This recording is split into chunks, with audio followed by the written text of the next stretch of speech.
Luka tak selalu tampak di permukaan. Kadang ia sembunyi di balik kejiwaan seorang remaja sebagai respons atas tekanan emosional atau trauma. Ketika tidak terobati, luka batin itu bisa berubah menjadi tragedi. Seperti yang terjadi di SMAN 72 Jakarta Utara Jumat 7 November lalu. Suasana khutbah Jumat di masjid sekolah yang semula khusyuk tiba-tiba digemparkan dengan suara ledakan. Ledakan berasal dari bom yang diduga dibawa oleh siswa sekolah tersebut. Kenapa tuh? Sumpah. Kenapa sih? Gue ledakan tadi bunyinya gede banget. Itu tuh. Sumpah. Kebetulan jangan gua. Itu kenapa itu? Gak tahu. Siapa, Cok? Kepanikan terjadi sesaat setelah ledakan mengguncang masjid di SMAN 72 Jakarta. Puluhan siswa berhamburan menyelamatkan diri ke tengah lapangan, sementara beberapa siswa lainnya membopong rekan mereka yang menjadi korban. Video amatir juga merekam seorang pelajar tergeletak dengan luka parah di bagian kepala. Menurut saksi, ledakan terjadi di tengah barisan atau saf jemaah. Ke BK aja yang terdekat dulu. BK Bu terdekat Bu, BK terdekat Bu. Berdasarkan hasil olah tempat kejadian perkara, ledakan di SMAN 72 Jakarta terjadi 4 kali di sejumlah titik, yaitu di masjid sekolah, taman baca, dan bank sampah.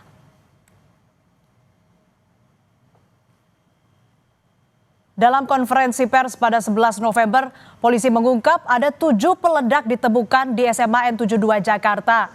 Dari 7 bom tersebut, 4 telah diledakkan dan 3 lainnya dalam keadaan aktif saat disisir oleh Densus 88 Anti Teror Polri. Bom ditemukan di 3 lokasi, yaitu masjid, taman baca, dan bank sampah. Bom diledakkan menggunakan remote.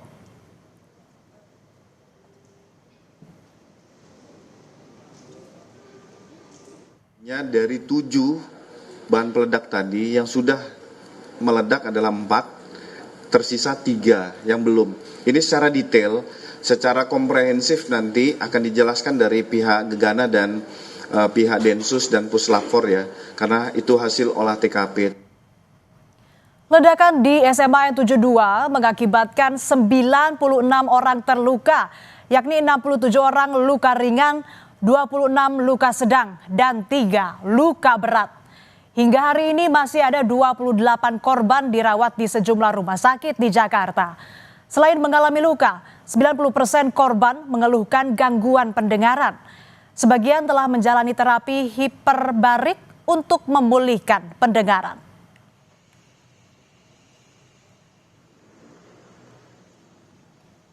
Polisi menetapkan siswa terduga pelaku ledakan di SMAN 72 Jakarta sebagai anak berkonflik dengan hukum atau ABH.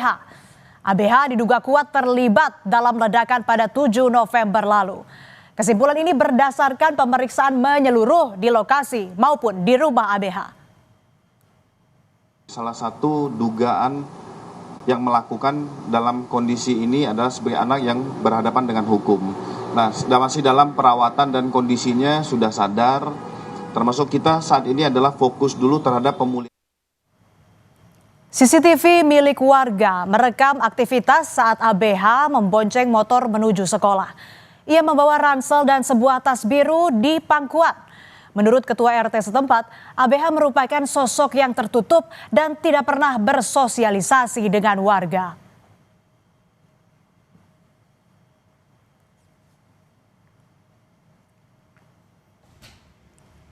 Pagi itu suasana SMAN 72 Jakarta berjalan seperti biasanya. CCTV merekam saat ABH memasuki gerbang sekolah pukul 6:28 waktu Indonesia Barat.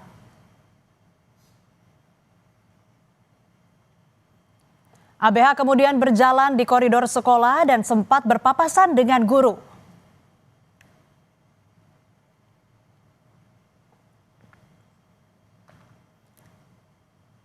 Ketika waktu menunjukkan pukul 11:43 waktu Indonesia Barat atau jelang sholat Jumat, ABH berjalan menuju masjid. Di depan masjid, ia sempat berdiri seolah mengamati situasi.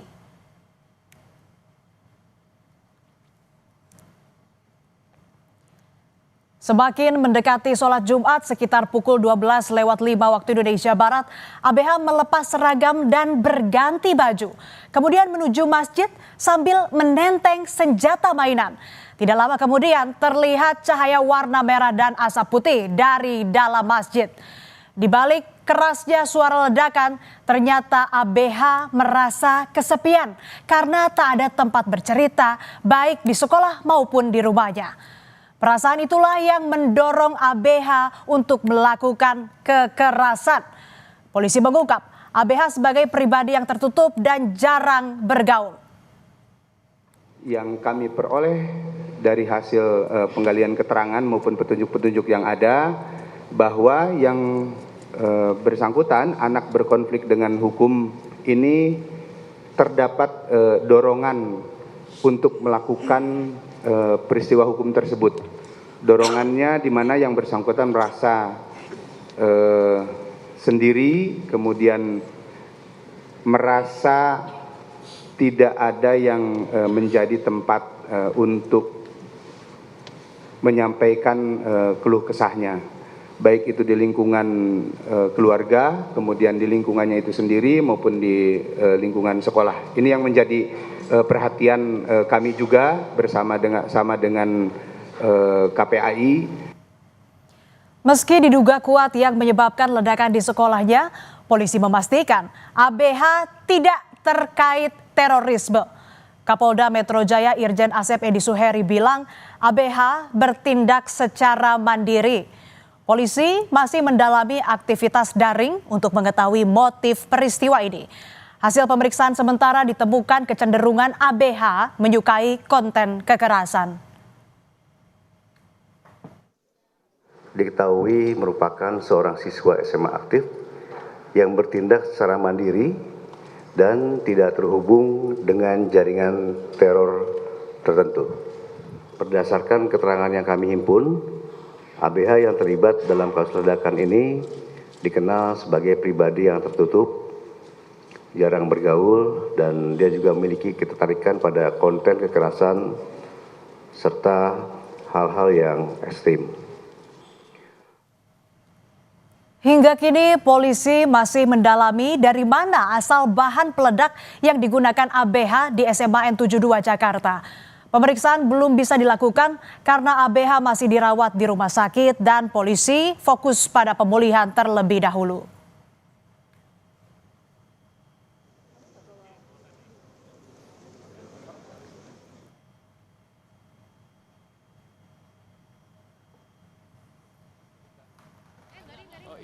Ayah dari salah satu korban ledakan SMA N72 mendapat surat dari anaknya yang hingga kini masih dirawat di ruang ICU.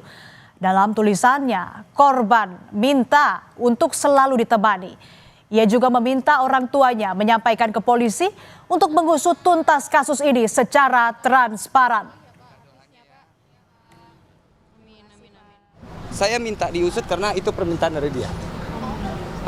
Secepatnya, tapi kalau bisa ini secara terbuka, jangan tutup-tutupan gitu.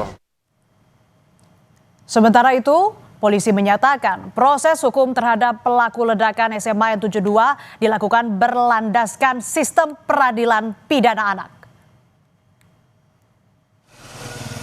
Untuk proses hukumnya, tentunya kita punya aturan main, sebagaimana tadi disampaikan oleh Bu Margareta dari KPAI. Ada Undang-Undang Perlindungan Anak dan ada sistem peradilan pidana anak.